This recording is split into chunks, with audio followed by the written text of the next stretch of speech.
Assalamualaikum warahmatullahi wabarakatuh. Perkenalkan, nama saya Deana Amanda dari BKI 4E dengan NIM 2484130145.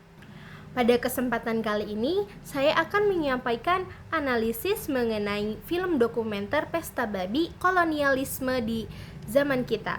Setelah menonton film ini, saya melihat bahwa film tersebut tidak hanya membahas tentang pembangunan di Papua, tetapi juga mengangkat berbagai persoalan yang dialami masyarakat adat akibat proyek-proyek besar yang masuk ke wilayah mereka.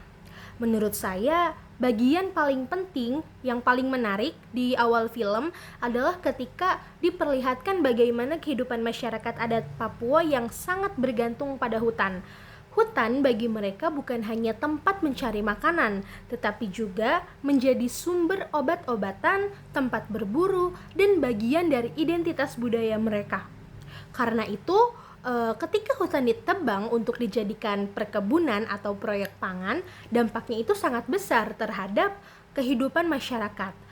Mereka kehilangan sumber makanan yang selama ini tersedia secara alami dan mulai bergantung pada makanan dari luar seperti mie instan, beras gitu, dan bantuan-bantuan. Selanjutnya di film ini juga itu memperlihatkan bagaimana proses pengambil alihan tanah adat seringkali menimbulkan masalah. Dari kesaksian yang ditampilkan, ada beberapa masyarakat yang merasa tidak memahami sepenuhnya dokumen yang mereka tanda tangani ketika perusahaan masuk ke wilayah mereka.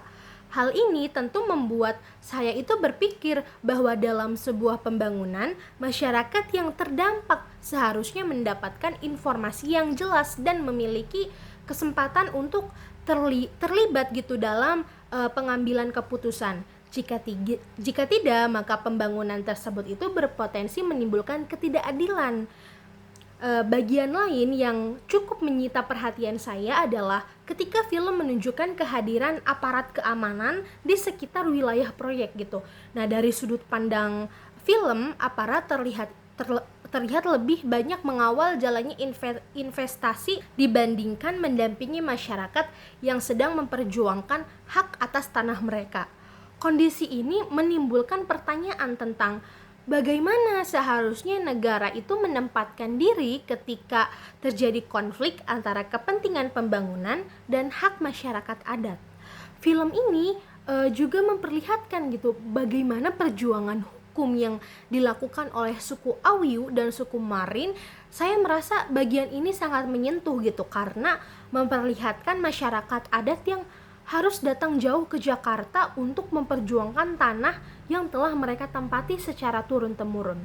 Dari sini, saya melihat bahwa akses terhadap keadilan tidak selalu mudah bagi masyarakat adat, terutama ketika mereka harus berhadapan dengan sistem hukum yang kompleks dan perusahaan besar yang memiliki sumber daya lebih kuat. Berdasarkan keseluruhan isi film, saya memahami bahwa pesan utama yang ingin disampaikan adalah bahwa pembangunan itu tidak boleh hanya berfokus pada keuntungan ekonomi. Pembangunan juga harus mempertimbangkan dampaknya terhadap lingkungan, budaya, dan kehidupan masyarakat yang terdampak. Kemajuan suatu daerah seharusnya tidak diukur hanya dari banyaknya proyek yang dibangun, tetapi juga dari bagaimana hak-hak masyarakat tetap dihormati dan lingkungan tetap terjaga. Sebagai penutup, menurut saya film Pesta Babi Kolonialisme di Zaman Kita ini memberikan sudut pandang yang kritis mengenai hubungan antara pembangunan, kekuasaan, dan masyarakat adat.